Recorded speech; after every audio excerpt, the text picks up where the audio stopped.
जैसा कि हमने वीडियो में देखा कितना ज़्यादा डिज़ास्टर हो गया हिमाचल प्रदेश में, तो यहाँ हम देखेंगे कि ये जो अनयूजुअल हैवी रेन्स हुई नॉर्थ इंडिया में, आखिर ये क्यों हुई।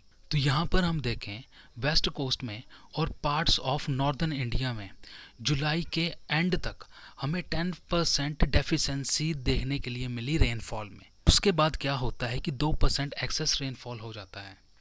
यहाँ पर अगर हम देखें तो 59% हमें एक्सेस रेनफॉल देखने के लिए मिला नॉर्थ वेस्ट इंडिया में, और 4% हमें एक्सेस देखने के लिए मिला सेंट्रल इंडिया में। लेकिन जो है यहाँ पर हमें डेफिशिएंसी भी देखने के लिए मिली है रेनफॉल में। तो 23% डेफिशिएंसी हमें देखने के लिए मिली है पेनिसुलर इंडिया में, और 17% डेफिशिएंसी हमें देखने के लिए मिली है ईस्ट और नॉर्थ ईस्ट इंडिया में। मैं हिमाचल प्रदेश की बात करूं तो नॉर्मल रेनफॉल थी 8 mm की। अब इसके अगेंस्ट जो रेनफॉल हुई, जो एक्सेस में हुई, वो थी 103.8 mm रेनफॉल हुई, जो कि अराउंड 1193% एक्सेस रेनफॉल यहाँ पर हमें देखने के लिए मिली। लेकिन अगर मैं पंजाब की बात करूं तो जो नॉर्मल रेनफॉल है वो होती थी 4.6 mm की, लेकिन इसके अगेंस्ट जो एक्सेस रेनफॉल हुई वो हुई 57.5 mm की, जो कि अराउंड 1151% ज़्यादा है। तो यहाँ पर देखते हैं कि जो वेस्टर्न डिस्टर्बेंस और मॉनसून की इंटरेक्शन से हमें यहाँ पर हैवी रेनफॉल देखने के लिए मिली।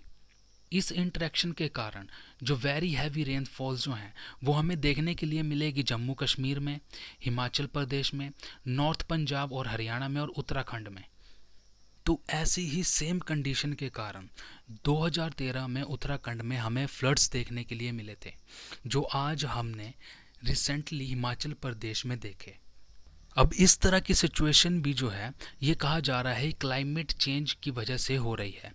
अब जैसे जैसे जो है क्लाइमेट चेंज हो रहा है, वैसे हम देख सकते हैं कि जो हिली एरिया है और उसके सराउंडिंग में अगर हम देखें, जैसे कि हमारा आ गया फुट हिल्स ऑफ हिमाचल या फिर हमारा आ गया वेस्टर्न घाट में, ठीक है, वहाँ पर हमें जो है ज़्यादा हैवी रेन्स देखने के लिए मिलती हैं और लैंडस्लाइड्स भी देखने के लिए मिलती हैं।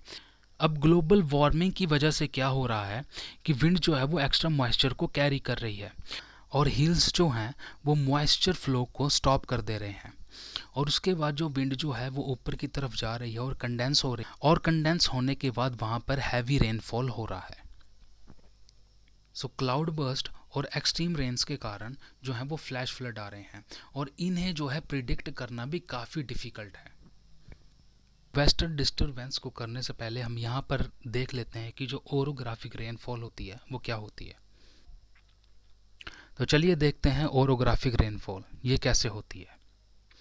अब ये सपोज कि ये है सी, सपोज करिए ये है सी और ये है माउंटेन।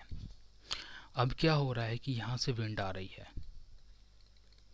अब ये विंड आ रही है, विंड जो है यहाँ पर जो मॉइस्चर को कैरी कर रही है, ठीक है, विंड जो है वो मॉइस्चर को कैरी करके ये माउंटेन जो है बैरियर की तरह एक्ट कर रहा है इसे। तो विंड जो है यहाँ पर ऊपर की तरफ मूव करना स्टार्ट कर देगी। जैसे कि ऊपर की तरफ आएगी तो यहाँ पर जो है ये अपना जो टेम्परेचर जो है वो लूज़ करेगी, और यहाँ पर जो है कंडेंस हो जाएगी। कंडेंस यानी फिर यहाँ पर जो है वो बादल की फॉर्म पर बन जाएगी। फिर उसके बाद यहाँ पर जो है वो रेन होना स्टार्ट हो जाएगी इस वाले पोर्शन पे। तो इसे कहा जाता है विंडवर्ड साइड, जहाँ पर रेन हो रही है। फिर जैसे ही अपना मॉइस्चर लूज़ कर देगी तो यहाँ पर जो है ये माउंटेन के या हिल के इस डायरेक्शन से आएगी, यानी यहाँ पर ये हॉट होगी, यानी मॉइस्चर यहाँ पर नहीं होगा, और यहाँ पर इस साइड को कहा जाता है लीवर्ड साइड।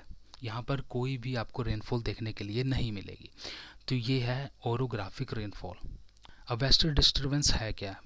वेस्टर्न डिस्टर्बेंस यानी एक्स्ट्रा ट्रॉपिकल स्टॉर्म, जिसे हम कह सकते हैं वेस्टर्न साइक्लोनिक डिस्टर्बेंस।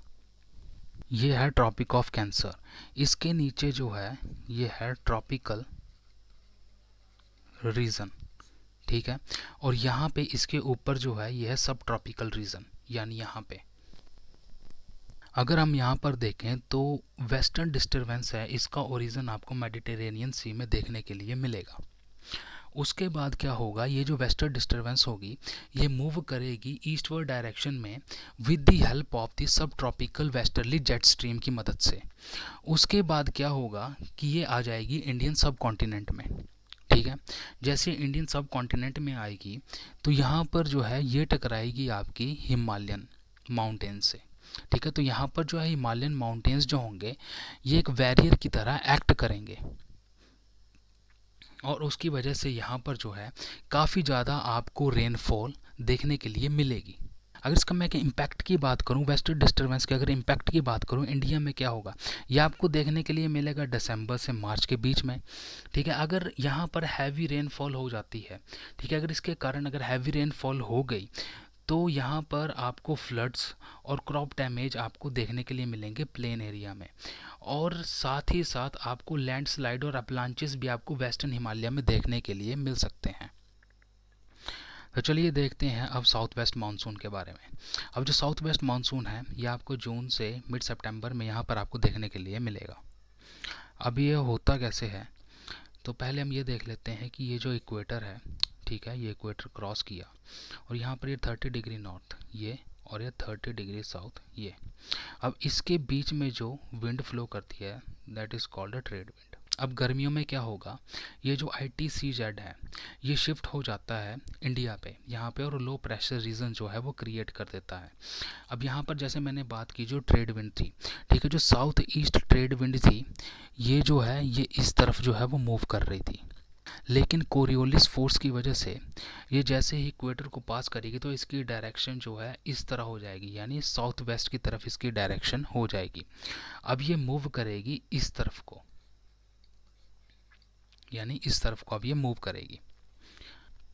तो यहाँ पर अगर हम देखें, यानी ये जो साउथ वेस्ट मानसून है इसकी जो है ये दो ब्रांचेस बन जाएंगी। एक ब्रांच बन जाएगी अरेबियन सी की ब्रांच और दूसरी बन जाएगी बे ऑफ बंगाल की ब्रांच। अब यहाँ पर क्या होगा, जैसे कि अरेबियन सी ब्रांच की जो विंड जो होगी, ठीक है, ये मॉइस्चर कैरी करके लेके आएगी। अब यहाँ पर जो है वेस्टर्न घाट है, अब ये कंटिन्यूस है। अब यहाँ पर जो है ये वेस्टर्न घाट है, तो अब क्या होगा कि जैसे ये विंड जो है मॉइस्चर कैरी करके लेके जाएगी, अब ये जो वेस्टर्न घाट यानी ये जो माउंटेन्स जो हैं यानी हिल्स जो हैं ये एज ए बैरियर काम करेगी। ठीक है, ये एक्ट एज ए बैरियर काम करेगी और यहाँ पर हमें जो है कोस्टल रीजन पे काफ़ी ज़्यादा रेन जो है देखने के लिए मिलेगी। उसके बाद ये विंड जो है इस तरफ मूव कर जाएंगी। जो दूसरी ब्रांच जो है इसकी बे ऑफ बंगाल वो इस तरह जाएगी, और हिमालयन जो है यहाँ पे जो हिमालय है यहाँ पर वो भी इस विंड के लिए एक्ट एज अ बैरियर काम करेगा और यहाँ पर भी बहुत ज़्यादा हमें रेनफॉल देखने के लिए मिलेगी। तो ये था हमारा साउथ वेस्ट मानसून। तो चलिए यहाँ पर देखते हैं कि जो हैवी रेनफॉल था उसका बनने का कारण क्या था। अब यहाँ से जो था जेट स्ट्रीम जो है वेस्टर्न डिस्टरबेंस को कैरी करके ईस्टर्न डायरेक्शन की तरफ ले आ रही है, यानी ये आ रहा है इंडियन सब कॉन्टिनेंट की तरफ, और यहाँ पर जो है हिमालयन माउंटेन्स जो है बैरियर की तरह एक्ट कर रहे हैं, और यहाँ से जो है वो साउथ वेस्ट मानसून आ रहा है।